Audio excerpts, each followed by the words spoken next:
Hello friends, welcome back to Nichu's dream world. ഇന്ന് നമുക്ക് Sadako പക്ഷികൾ ഉണ്ടാക്കി നോക്കിയാലോ. അത് ഉണ്ടാക്കാൻ വളരെ സിമ്പിളാണ്. അതുണ്ടാക്കുന്നത് കൂടാതെ അതിന് പിന്നിലുള്ള ഐതിഹ്യവും ഈ വീഡിയോയിൽ പറയുന്നുണ്ട്. അപ്പോൾ ഈ വീഡിയോ പരമാവധി ആളുകൾക്കൊക്കെ ഷെയർ ചെയ്ത് കൊടുക്കുക. പിന്നെ ആദ്യമായിട്ട് കാണാറുണ്ടെങ്കിൽ സബ്സ്ക്രൈബ് ചെയ്യാനും മറക്കരുത്. അപ്പം ഇനി വൈകിക്കേണ്ട, നമുക്ക് പെട്ടെന്ന് തന്നെ വീഡിയോയിലേക്ക് പോവാം.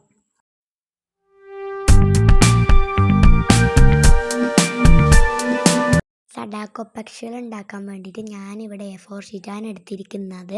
നിങ്ങൾക്ക് വേണമെങ്കിൽ ചാർട്ട് പേപ്പർ എടുക്കാം കേട്ടോ. ഇനി നമുക്ക് ഇതിനൊരു സമചതുര ആകൃതിയിൽ മുറിച്ചെടുക്കണം. അതിന് വേണ്ടിയിട്ട് ഈ വീഡിയോയിൽ കാണുന്നത് പോലെ നിങ്ങളും ചെയ്താൽ മതി. നല്ല കൃത്യതയിൽ വേണം മടക്കാൻ, എന്നാൽ മാത്രമേ നമ്മുടെ സഡാക്കോക്കൊക്കെ കാണാൻ നല്ല ഭംഗി ഉണ്ടാവത്തുള്ളൂ. സഡാക്കോ സസാക്കി എന്ന് പറയുന്നത് ഒരു പെൺകുട്ടിയാണ്. നിങ്ങൾക്കറിയാം, 1945 ആഗസ്റ്റ് 6 അമേരിക്ക ഹിരോഷിമയിൽ ലിറ്റിൽ ബോയ് എന്ന അണുബോംബ് ഇട്ടിട്ടുണ്ട് എന്ന്. ആ സമയം സഡാക്കോയ്ക്ക് 2 വയസ്സാണ്. അന്നൊന്നും അവൾക്ക് മാരകമായ പരിക്കുകൾ പറ്റിയിട്ടുണ്ടായിരുന്നില്ല. പിന്നെ അവൾക്ക് 12 വയസ്സുള്ളപ്പോൾ സ്കൂളിൽ നിന്ന് തലകറങ്ങി വീഴുകയും ഡോക്ടർമാരുടെ പരിശോധനയ്ക്ക് ശേഷം അവൾക്ക് അർബുദമാണെന്ന് സ്ഥിരീകരിക്കുകയും ചെയ്തു. 1000 കൊക്കുകൾ ഉണ്ടാക്കിയാൽ എന്ത് കാര്യവും നടക്കുമെന്ന് ജപ്പാനിൽ അന്നൊക്കെ പറയാറുണ്ടായിരുന്നു. അതുകൊണ്ട് തന്നെ സഡാക്കോ സസാക്കി ഹോസ്പിറ്റലിലുള്ള സമയത്ത് മരുന്നിൽ നിന്ന് കിട്ടുന്ന കടലാസുകളെല്ലാം ഉപയോഗിച്ച് കൊക്കുകളെ ഉണ്ടാക്കാൻ തുടങ്ങി. പക്ഷേ അവൾക്കാകെ 644 പക്ഷികളെ മാത്രമാണ് ഉണ്ടാക്കാൻ സാധിച്ചത്. കാരണം അവൾ 1955 നമ്മോട് വിട പറഞ്ഞു. അവളുടെ ഓർമ്മക്കായി ഇപ്പോഴും സഡാക്കോ പക്ഷികൾ സമാധാനത്തിൻ്റെ പ്രതീകമായി നിലനിൽക്കുന്നു. കൂട്ടുകാരെ, ഇപ്പം നിങ്ങൾക്ക് ഇതിന് പിന്നിലുള്ള ഐതിഹ്യം മനസ്സിലായോ? അയ്യോ, പറഞ്ഞ് സഡാക്കോ പക്ഷിയുടെ കാര്യം നമ്മൾ മറന്നല്ലോ. ഇതിൽ കാണിച്ചിരിക്കുന്ന പോലെ നിങ്ങൾ ഉണ്ടാക്കിയെടുത്തിട്ടുണ്ടാവുമല്ലോ. ഞാൻ പറഞ്ഞില്ലേ, വളരെ സിമ്പിളാണ് ഉണ്ടാക്കാൻ. നിങ്ങളുടെ സ്കൂളുകളിലൊക്കെ സഡാക്കോ കൊക്കുകൾ ഉണ്ടാക്കിക്കൊണ്ടുവരാൻ പറയുന്നുണ്ടാവും അല്ലേ? ഈ സഡാക്കോ കൊക്കുകൾ ആദ്യമായിട്ടാണ് നിങ്ങൾ ഉണ്ടാക്കുന്നതെങ്കിൽ ആദ്യത്തെ പരിശ്രമത്തിൽ തന്നെ ഇത് നിങ്ങൾക്ക് ശരിയായിട്ട് കിട്ടണമെന്നുണ്ടാവില്ല. കുറേ പരിശ്രമത്തിൽ നിന്ന് മാത്രമേ പെർഫെക്റ്റ് ആവത്തുള്ളൂ.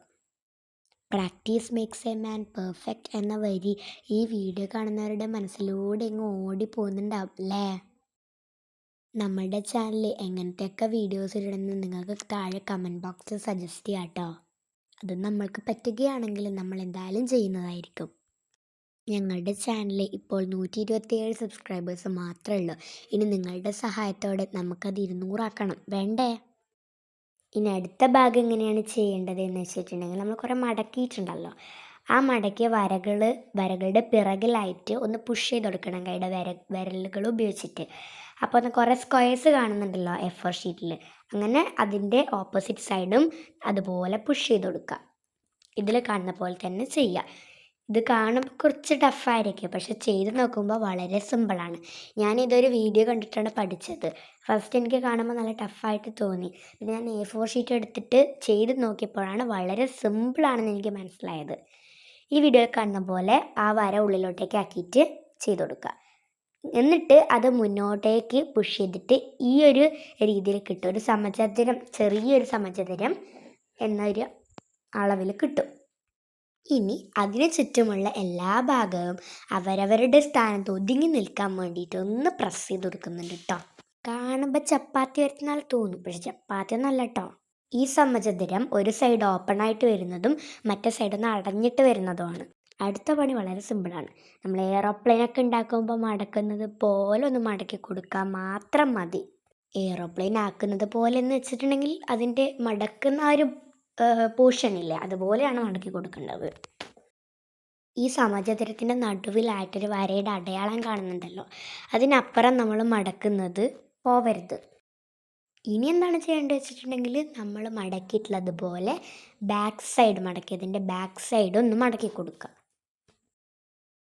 ഞാൻ മടക്കിയതിൽ എന്തോ ഒരു തെറ്റ് പറ്റിയതുപോലെ എനിക്ക് തോന്നി, അതുകൊണ്ട് ഞാൻ രണ്ടാമതും അഴിച്ച് മടക്കുന്നത് നിങ്ങൾക്ക് കാണാം. ഇപ്പം ഞാൻ മടക്കിക്കൊണ്ടിരിക്കുന്നതിൻ്റെ അടിയിലായിട്ടൊരു പോർഷൻ കാണും. അത് ഒന്നും ചെയ്യേണ്ട, വെറുതെ അവിടെ വിട്ടാൽ മതി. അത് ഉപയോഗിച്ചിട്ടാണ് അടുത്തത് ചെയ്യേണ്ടത്. അപ്പോൾ ഇപ്പം അത് ഉപയോഗിച്ച് കഴിഞ്ഞാൽ അടുത്ത് ചെയ്യാൻ ബാക്കി ഉണ്ടാവുമോ? ഇല്ലല്ലോ, അതാ പറഞ്ഞേ. എന്നാൽ ഇനി അക്ഷമരായി നിൽക്കണ്ട. ആ ഭാഗത്തിൻ്റെ ഊഴമാണ് നെക്സ്റ്റ് വരുന്നത്. ശ്രദ്ധയോടെ നോക്കിക്കോ ഫ്രണ്ട്സ്. ഇനി നമ്മൾ മടക്കിയ ഭാഗങ്ങളൊക്കെ തുറന്നിട്ട് മുകളിലത്തെ ഓപ്പണിങ്ങിൽ നിന്ന് ഒരു പീസ് എടുത്തിട്ട് താഴോട്ടേക്ക് വലിക്കുക. അപ്പോൾ ഒരു തോണിയുടെ ഷേപ്പിൽ നമുക്ക് കിട്ടും. ഇനി രണ്ടറ്റങ്ങളും സ്ട്രെയിറ്റ് ആയിട്ട് തന്നെ ഒന്ന് അമർത്തി കൊടുക്കുക.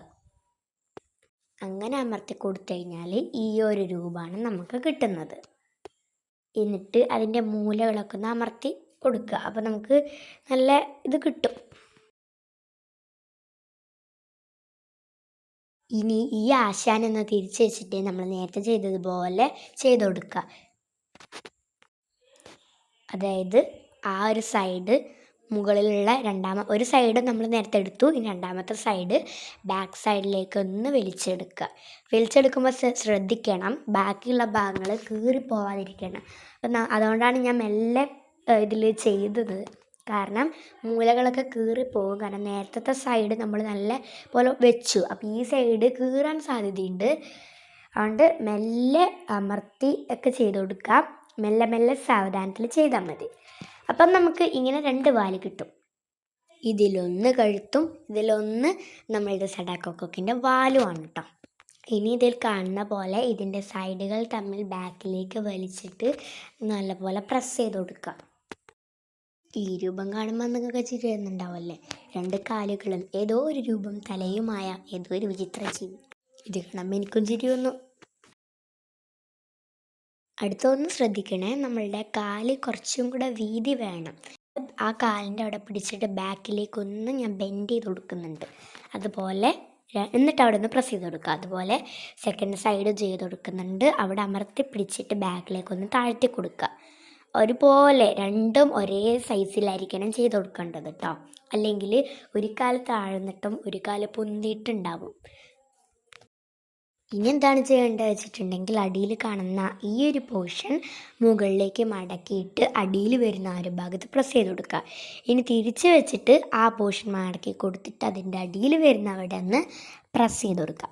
അപ്പം നമ്മുടെ സഡാക്കോക്കിൻ്റെ ശരീരം റെഡി ആയിട്ടുണ്ട്. ഇനി അതിൻ്റെ തല കൂടി റെഡിയാക്കണം. ഇനി നിങ്ങൾ ഉണ്ടാക്കിയിട്ടുള്ള സഡാക്കോക്കിന് ചില അറ്റകുറ്റപ്പണികൾ ചെയ്യാനുണ്ടായിരിക്കും. നിങ്ങൾക്ക് തന്നെ മനസ്സിലാവുമല്ലോ. അതങ്ങ് ചെയ്ത് തീർക്കുക. അതൊരു ചടങ്ങായിട്ട് കരുതിക്കോ. ഇനിയാണ് ശ്രദ്ധിക്കേണ്ടത് നമ്മുടെ സഡാക്കോക്കിൻ്റെ മെയിൻ പാർട്ട്, തല. അതൊന്നും ഞാൻ വിടർത്തിയിട്ട് അതിൻ്റെ ഉള്ളിൽ എൻ്റെ വിരൽ വെച്ചിട്ടുണ്ട്. നല്ലോണം താഴ്ത്തിയിട്ട് വേണം വിരൽ വെക്കാൻ. കാരണം നമ്മൾ ഉണ്ടാക്കി കഴിയുമ്പോൾ തല ചെറുതായി പോകും. അപ്പോൾ ഞാൻ താഴ്ത്തിയിട്ട് വിരൽ വെച്ചിട്ട് അതൊന്ന് മടക്കി കൊടുത്തിട്ട് അതിൻ്റെ അറ്റം ഒന്ന് പ്രസ് ചെയ്ത് കൊടുത്തിട്ടുണ്ട് കേട്ടോ. അപ്പോൾ തല നമുക്ക് ഇങ്ങനെ കിട്ടിയിട്ടുണ്ട്. അതുണ്ടാക്കി മനസ്സിലായിട്ടില്ലെങ്കിൽ വീഡിയോ ഒന്ന് ബാക്ക് അടിച്ചിട്ട് കണ്ടു നോക്കിക്കുക. ഇതാ നമ്മളുടെ സഡാക്കോക്കൊക്കെ റെഡിയായി. ഇതൊരു പെന്നെടുത്തിട്ട് 2 കണ്ണുകൾ അവിടെ വരച്ചു കൊടുക്കുക. ഒരു കണ്ണ് ഒരു സൈഡിലും മറ്റേ കണ്ണും മറ്റേ സൈഡിലും. ഈ കണ്ണ് വരയ്ക്കൽ ചടങ്ങൊക്കെ കഴിഞ്ഞാൽ നമ്മുടെ സഡാക്കോ പക്ഷി റെഡിയായി. നമ്മുടെ സഡാക്കോ പക്ഷി ഇഷ്ടമായെങ്കിൽ ഒന്ന് സബ്സ്ക്രൈബ് ചെയ്ത് സപ്പോർട്ട് ചെയ്യണേ. ഇതാണ് ഞാൻ പറഞ്ഞ സഡാക്കോ പക്ഷി. ഇത് നിങ്ങൾക്ക് ഇഷ്ടമായെന്ന് വിചാരിക്കുന്നു. ഇഷ്ടമായെങ്കിൽ ഒന്ന് കമൻറ്റ് ചെയ്യണേ. അപ്പോൾ ഇനിയും നമ്മൾ ഇതുപോലെ പുതിയ വീഡിയോസ് ഇടുന്നതായിരിക്കും. അപ്പോൾ ഇനി പുതിയൊരു വീഡിയോ ആയിട്ട് വരുന്നവരെ tata bye bye, see U.